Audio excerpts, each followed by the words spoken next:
제19장.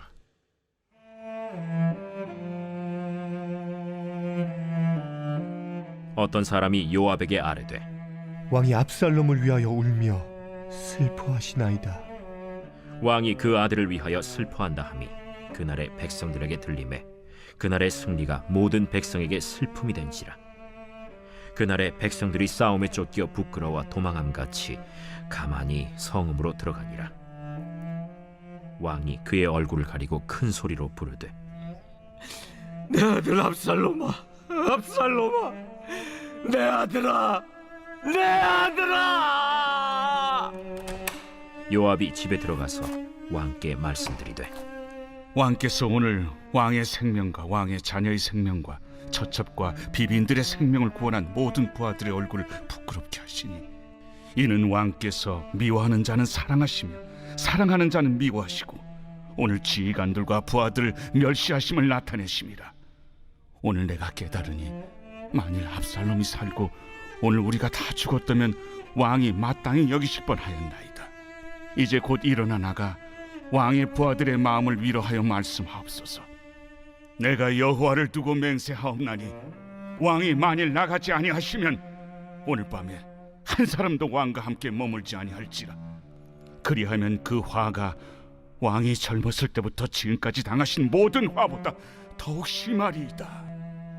왕이 일어나 성문에 앉음에 어떤 사람이 모든 백성에게 말하되, 왕이 문에 앉아 계신다. 하니 모든 백성이 왕 앞으로 나오니라. 이스라엘은 이미 각기 장막으로 도망하였더라. 이스라엘 모든 지파 백성들이 변론하여 이르되, 왕이 우리를 원수의 손에서 구원하여 내셨고 또 우리를 블레셋 사람들의 손에서 구원하셨으나 이제 압살롬을 피하여 그 땅에서 나가셨고 우리가 기름을 부어 우리를 다스리게 한 압살롬은 싸움에서 죽었거늘 이제 너희가 어찌하여 왕을 도로 모셔올 일에 잠잠하고 있느냐. 다윗 왕이 사독과 아비아달 두 제사장에게 소식을 전하여 이르되, 너희는 유다 장로들에게 말하여 이르기를, 왕의 말씀이 온 이스라엘이 왕을 왕궁으로 도로 모셔오자 하는 말이 왕께 들렸거늘 너희는 어찌하여 왕을 궁으로 모시는 일에 나중이 되느냐. 너희는 내 형제여 내 고륙이거늘 너희는 어찌하여 왕을 도로 모셔오는 일에 나중이 되리여 하셨다 하고 너희는 또 아마사에게 이르기를 너는 내 고륙이 아니냐. 내가 요압을 이어서 항상 내 앞에서 지휘관이 되지 아니하면 하나님이 내게 벌 위에 벌을 내리시기를 바라노라 하셨다 하라. 하여 모든 유다 사람들의 마음을 하나같이 기울게 하매 그들이 왕께 전가를 보내어 이르되, 당신께서는 모든 부하들과 더불어 돌아오소서. 왕이 돌아와 요단에 이르매 유다 족속이 왕을 맞아 요단을 건너가게 하려고 길갈로 오니라. 할렐루야. 오늘 저는 용서와 화해라는 제목으로 은혜를 나누고자 합니다.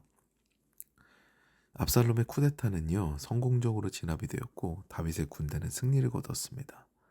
그런데 그들의 승전한 그 군대는요 승전한 모습으로 귀환하지는 못했습니다. 왜냐하면 다윗이 압살롬의 죽음을 애도하고 있다는 소식이 들렸기 때문이지요. 그래서 이스라엘군은요 왜 이겼지만 패잔병의 모습으로 조용히 귀환을 하게 됩니다.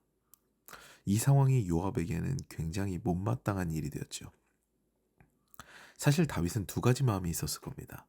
철부지 아들이 죽었다는 슬픔과 자신의 죄악으로 인해 벌써 아들이 셋이나 세상을 떠났다는 그런 자책감이 있었겠죠. 보통 이것을 세배의 법칙으로 해석하는 학자들도 있는데요. 예수님의 육신의 부모인 요셉과 마리아는요.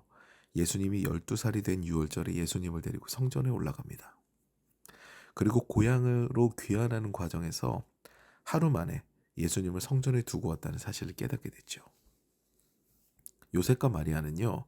분명 하룻길을 걸어갔다가 예수님을 잃어버린 걸 알고 돌아왔거든요. 그런데 예수님을 다시 찾는 데는 사흘이 걸립니다. 이에 중요한 것을 잃어버리게 되면 다시 찾게 되는데 3배의 값을 치러야 한다는 원리를 적용할 수가 있는 거예요. 다윗은 밧세바를 취하기 위해 우리아 한 명을 죽였지만 자신의 아들은 모두 셋이 죽게 됩니다. 먼저 밧세바와의 불륜으로 태어난 아기가 죽지요. 그리고 큰아들 암논이 압살롬의 누이를 겁탈한 죄로 압살롬에게 죽습니다. 그리고 마지막으로 압살롬이 반역하여 죽게 되죠. 죄악이 얼마나 무섭게 소중한 것을 앗아가는지 보여주는 단적인 예가 됩니다. 아무튼 자책감에 젖어서 슬픔을 강하게 표현하는 다윗에게 요압이 찾아갑니다. 그리고 현 상황에 대한 아주 현실적인 브리핑을 하죠. 요약하면 이렇습니다. 왕은 당신을 위해 목숨을 걸고 싸운 우리들을 부끄럽게 하셨습니다. 압살롬 대신 우리가 죽었어야 했습니까? 만약 그랬다면 왕과 왕의 가족들이 다 죽었을 겁니다. 그러니까 왕을 위해 싸운 우리들 편에 서십시오. 사실 압살롬을 죽인 요압은요, 이 슬픔의 장본인이거든요. 그런데 그의 이야기는요, 지금 상황에서는 가장 정확한 조언이었습니다. 요압은 다윗에게 개인적인 정에 휘둘리지 말고 진정 정의와 공의를 세우는 일에 힘쓰는 것이 왕이다 라는 것을 일깨워준 것이죠. 이에 다윗은 나가서 성문에 앉습니다. 예전에 제가 한번 나눴던 것 같은데요. 성문은 이스라엘의 재판이 이루어지는 장소지요. 판단하는 자리에 서는 것이 바로 그 성문에 앉는 것을 의미합니다. 그러니까 다윗은 이제 왕으로 복귀하는 그런 수순을 밟는 거죠. 압살롬은 죽었지만 이후에 해결할 문제들이 사뭇 많았거든요. 먼저 압살롬을 기름 부어서 왕으로 삼았던 이스라엘의 처리가 필요했습니다. 어찌되었든 그들은 반역을 묵인하였고 오히려 인정한 부류가 되었던 겁니다. 특히 예루살렘의 관리들은요, 다윗의 실책, 바세바와 우리아와의 사건과 그리고 노세함으로 인해 압살롬을 지지했다가 낭패를 본 케이스가 된 겁니다. 이때 다윗은 특유의 화친 정책을 씁니다. 이전에 사울의 사람들도 모두 품었던 것이 다윗입니다. 이제 인간적인 면모를 찾은 다윗은요, 용서와 화해의 제스처를 이스라엘, 특히 예루살렘에 보내지요. 너희들이 지지한 압살롬이 하나님의 징벌로 죽었는데도 아직까지 나를 왕으로 인정하지 않느냐, 다윗을 왕으로 인정하지 않느냐라는 논리로요, 용서를 우회적으로 표현합니다. 이에 이스라엘은 상당히 계면적지만 다시 다윗을 인정하고 황궁을 준비하게 되죠. 그리고 또 해결해야 될 부분들이 있습니다. 압살롬의 반역을 주도한 지파를 기억하세요? 압살롬은 먼저 헤브론에서 반역을 합니다. 헤브론은 유다 지파의 중심지죠. 그러니까 압살롬을 지지한 가장 큰 지지 기반, 그 지지 세력이 유다 지파였다는 얘기예요.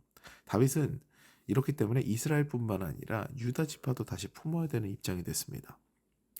이때 다윗은 반역의 주도적인 세력이고 그동안 홀대받았던 마음에 압살롬을 지지했던 유다 지파에게 오히려 더 친근하게 다가갑니다.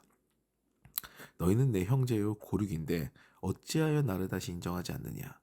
아무리 반역을 했어도 너희는 내 형제다. 이제 나를 다시 인정하라. 라는 것이 다윗의 메시지죠. 여기에 정점을 찍는 것은요, 요압의 사촌인 아마사를 품는 겁니다.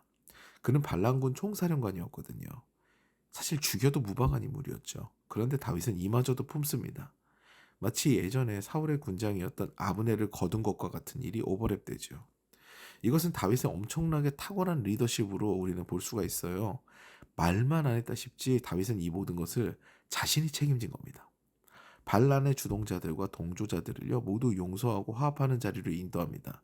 마치 이런 메시지죠. 너희들이 압살롬의 반란을 인정하고 따랐지만 괜찮다.